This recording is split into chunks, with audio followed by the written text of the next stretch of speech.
सभी को नमस्कार। मैं रमन शर्मा आप सभी का अपने YouTube चैनल पर स्वागत करता हूं। अगर आप इस चैनल पर नए हैं तो चैनल को सब्सक्राइब करें, वीडियोस को लाइक, कमेंट और शेयर करें। हमारा उद्देश्य समाज के उन नौजवान साथियों को मुफ्त शिक्षा उपलब्ध करवाना है जो आर्थिक तंगी या अन्य किसी पारिवारिक समस्या के कारण कोचिंग नहीं ले पा रहे हैं। आज हम आधुनिक भारत के इतिहास के अंतर्गत मोंटेग्यू घोषणा या अगस्त घोषणा के बारे में पढ़ेंगे। मोस्ट इंपोर्टेंट टॉपिक है, छोटा टॉपिक है लेकिन इंपॉर्टेंट है, तो वीडियो के लास्ट तक जरूर बने रहें। सबसे पहले बात करते हैं मोंटेग्यू घोषणा के बारे में।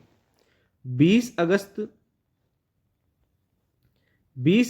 1917 को ब्रिटेन की संसद में तत्कालीन भारत सचिव मोंटेग्यू ने एक प्रस्ताव प्रस्तुत किया जो अगस्त घोषणा या मोंटेग्यू घोषणा के नाम से जाना जाता है। तो सबसे पहले क्वेश्चन बनेगा, मोंटेग्यू घोषणा या अगस्त घोषणा किसने की थी? तो भारत सचिव मोंटेग्यू ने की थी। मोंटेग्यू किस पद पर स्थित आसीन थे?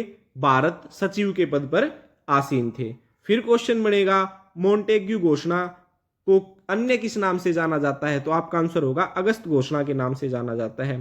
फिर क्वेश्चन बनता है, मोंटेग्यू घोषणा कब की गई थी? 20 अगस्त 1917 को की गई थी। नेक्स्ट, अगस्त घोषणा में 4 प्रमुख बातों का उल्लेख था। वो 4 बातें क्या थी? ब्रिटिश शासन का लक्ष्य भारत में स्वशासन को विकसित करना है। दूसरा, स्वशासन एकदम न दिया जाकर विभिन्न चरणों में दिया जाएगा। तीसरा, विभिन्न चरणों का निर्धारण भारतीयों द्वारा स्वशासन की दिशा में की गई प्रगति पर निर्भर करेगा।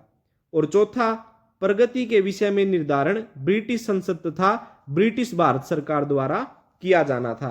यानी उनके कहने का मतलब यह था कि ब्रिटिश शासन तो यह चाहता है कि भारत के लोग ही भारत पर राज करें और वो भारत के लोगों के हाथ में स्वशासन एकदम से न देकर अलग अलग चरणों में देंगे और फिर उसका कंक्लूजन निकालेंगे कि इन्होंने कैसी प्रगति की, और ये प्रगति का निर्धारण कौन करेगा? ये भी ब्रिटिश लोग ही करेंगे। क्लियर है? नेक्स्ट आगे बढ़ते हैं। उदारवादी कांग्रेसियों ने मोंटेग्यू घोषणा को भारत का मैग्ना कार्टा कहा।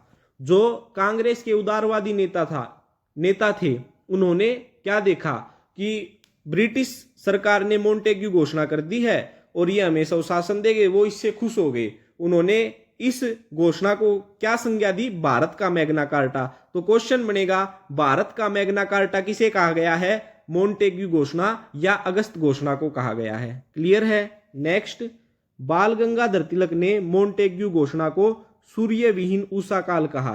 तो क्वेश्चन बनेगा, मोंटेग्यू घोषणा को सूर्य विहीन उषा काल किसने कहा था? बाल गंगाधर तिलक ने कहा था। दूसरा क्वेश्चन घुमा के क्या पूछ सकता है? दूसरा क्वेश्चन बनेगा कि बाल गंगाधर तिलक ने मोंटेग्यू घोषणा के बारे में क्या कहा था? तो सूर्य विहीन उषा काल कहा था। क्लियर है? नेक्स्ट, मोंटेग्यू घोषणा भारत सरकार अधिनियम 1919 का आधार बनी। तो क्वेश्चन बनेगा, भारत सरकार अधिनियम 1919 का आधार कौन सी घोषणा थी? तो आपका आंसर होगा अगस्त घोषणा या मोंटेग्यू घोषणा। तो ये छोटा सा टॉपिक था, आशा करता हूं अच्छे से समझ में आ गया होगा।